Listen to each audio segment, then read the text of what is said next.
എന്താണ് അമ്മായിച്ചനെ മരുമോൻ കണ്ടാല്? എന്തേലും ഭൂകമ്പം നടക്കുവോ? എന്റെ അച്ഛൻ്റെ ആത്മാവ് അയാളുടെ ശരീരത്തിൽ കയറിയപ്പോ അയാൾ എന്തെങ്കിലും സത്യങ്ങൾ വിളിച്ചു പറയാൻ തുടങ്ങിയോ? എന്ത് സത്യം? അത് അയാളെ കണ്ടെങ്കിൽ മാത്രമേ തിരിച്ചറിയാൻ പറ്റൂ.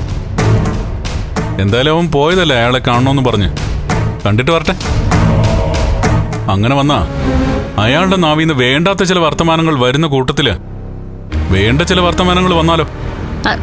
അച്ഛനിപ്പം എന്ത് പറഞ്ഞാലും അതൊക്കെ നടന്ന കാര്യങ്ങളൊന്നും അല്ല. അതങ്ങനെ നിനക്കറിയാം. എന്റെ അച്ഛൻ അയാളെ കൊണ്ടെന്തെങ്കിലും പറയിക്കുന്നുണ്ടെങ്കിൽ അതിലെന്തെങ്കിലും സത്യം ഉണ്ടെങ്കിലോ? അച്ഛനെ എത്രയും പെട്ടെന്ന് ഒരു ഡോക്ടറെ കാണിച്ചേ പറ്റൂ. ഡോക്ടറെ കണ്ട് അസുഖം മാറിക്കഴിഞ്ഞാ പ്രതാപൻ പഴയ പ്രതാപനാവും. പിന്നെ അയാളുടെ നാവിൻ തുമ്പത്ത് സത്യങ്ങൾ വരില്ല.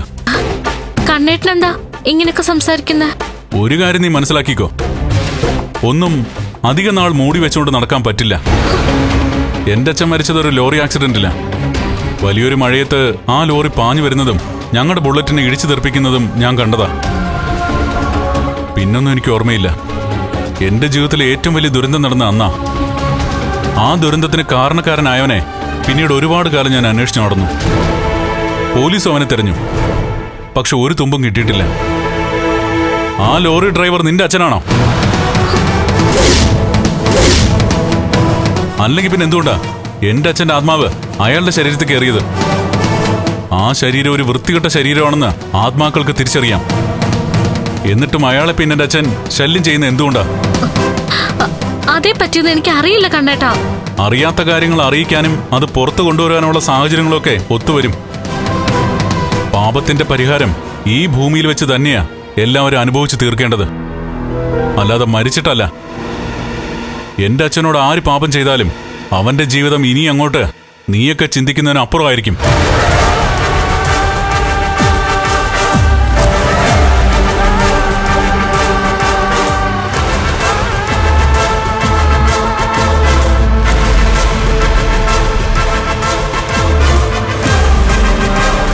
ഇയാളിനി എന്തേലും അറിഞ്ഞോ?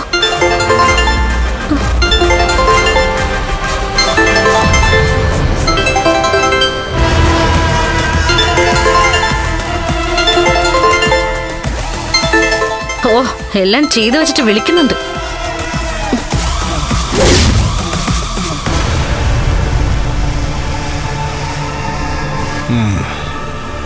ഡോക്ടർ സെൽവരാജും മിടുക്കന.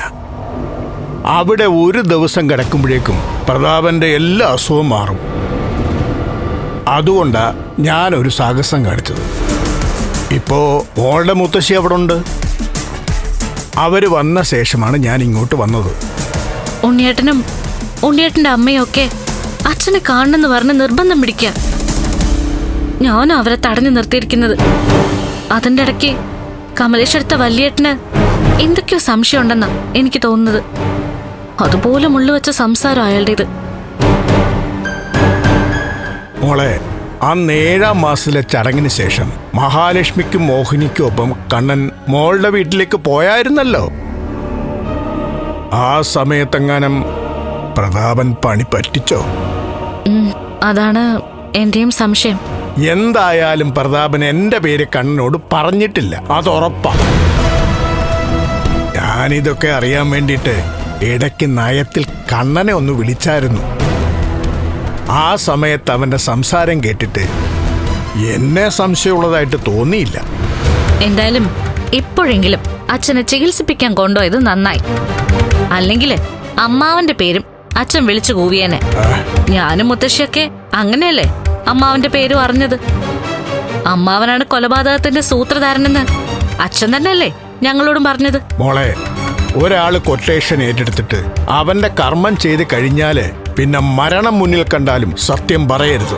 ഇത്രയും കാലം അച്ഛൻ സത്യം ആരോടും പറഞ്ഞില്ലല്ലോ.